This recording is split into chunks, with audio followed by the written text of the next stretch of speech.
Like, what a bunch of fucks!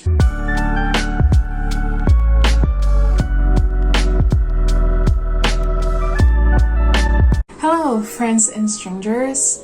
This is an unplanned video coming for you, and it's for my a short review of one of my 2021 anticipated book releases, and it's Peter Swanson's Every Vow You Break, and it's a thriller / domestic thriller book. And I'm just here because I wanted to process the thoughts that I had when I was reading this last night. So the thing is, I borrowed the audiobook from Libby, and I wasn't expecting it to be available by the time that it was, because I was thinking that it would be available around second week of April, end of April, but it was. So I was like, okay, so I decided to just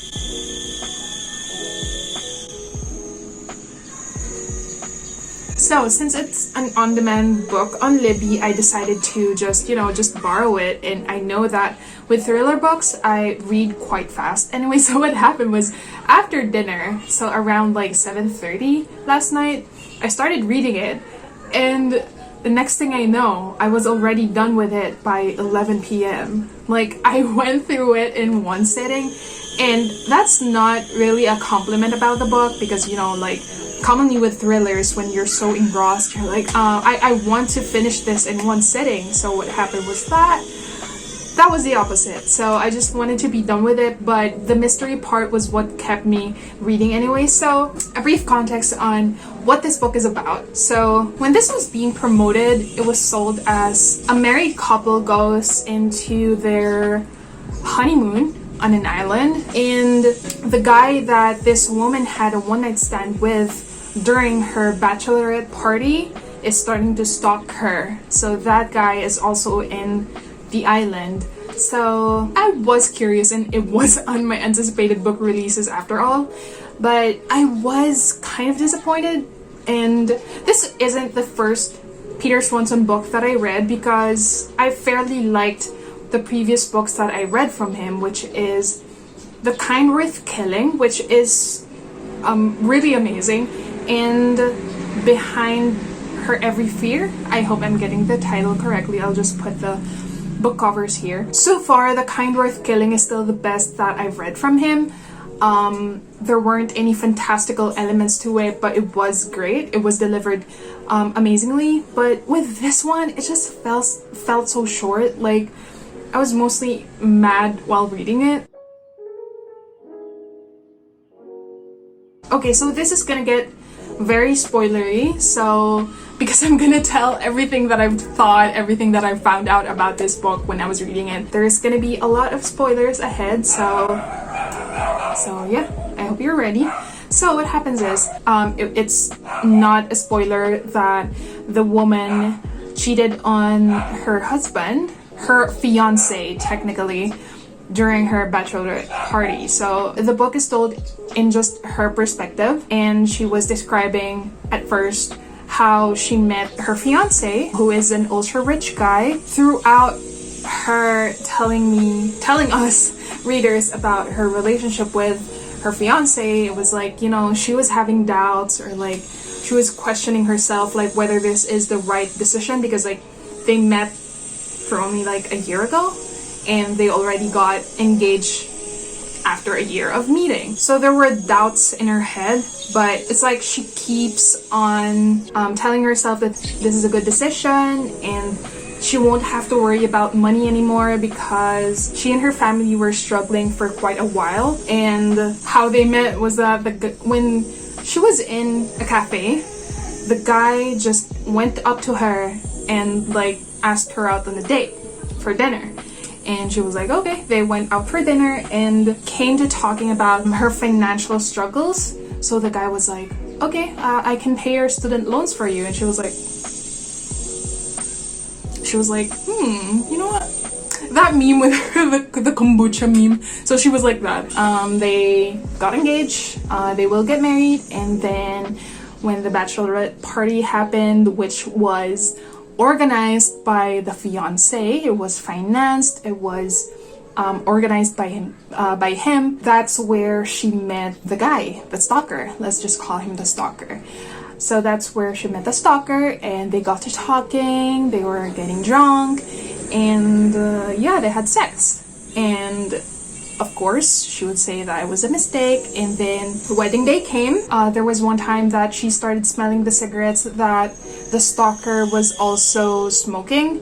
So she was like, wait, is he here? But then, you know, like wedding day, and she was quite busy and preoccupied and shit. Sorry for that noise. I don't know what the fuck that is, but obviously it's from the neighbors, and I just want to be done with this video because I want to let my thoughts out immediately. So that's where the thrilling part started to come in. Like, the stalker is following her, and when they were on the island, of course, again, the husband financed and organized everything, and it was supposedly a surprise for her. It was also being implied that the husband has already been there before a lot of times, because every person that they met in the island, he knows very well. They were there in the island, and she was meeting quite a few people there, but the clincher is there are mostly men on the island, and they are all rich, and they all know the husband. They're all connected, and the only woman there, aside from the wife, is another woman from a couple who is also in a honeymoon. Okay, more things into blah blah blah.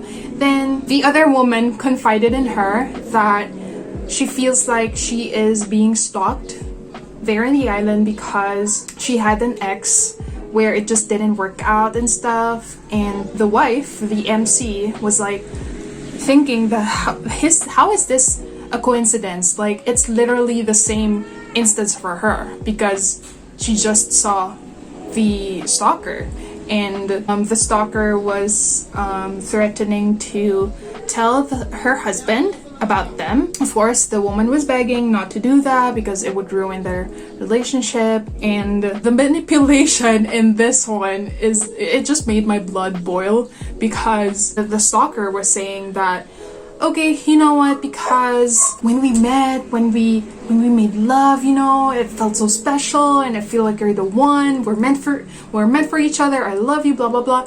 And she was like, no, I'm already married, it was a mistake, blah blah blah.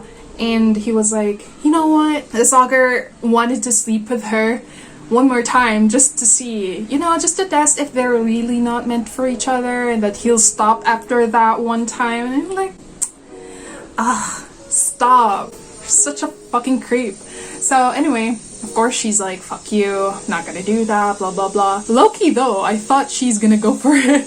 There's another woman in the island, and it's an employee. There are no internet access and phone, what do you call this? Reception. So it's not so easy to search for someone or call someone outside of the island. So there's just a landline there on the island available, and the woman started calling her best friend, who also knows that she slept with someone else. The best friend found out the real name of the stalker. She saw that the stalker was talking to her husband. She panicked and, you know, was confident because she already knows the real name of the stalker. So yeah, it was around this time, it was really thrilling because of the mysterious aspect of the story, and like how you don't want to pine for the woman, but you also don't want her to be in danger.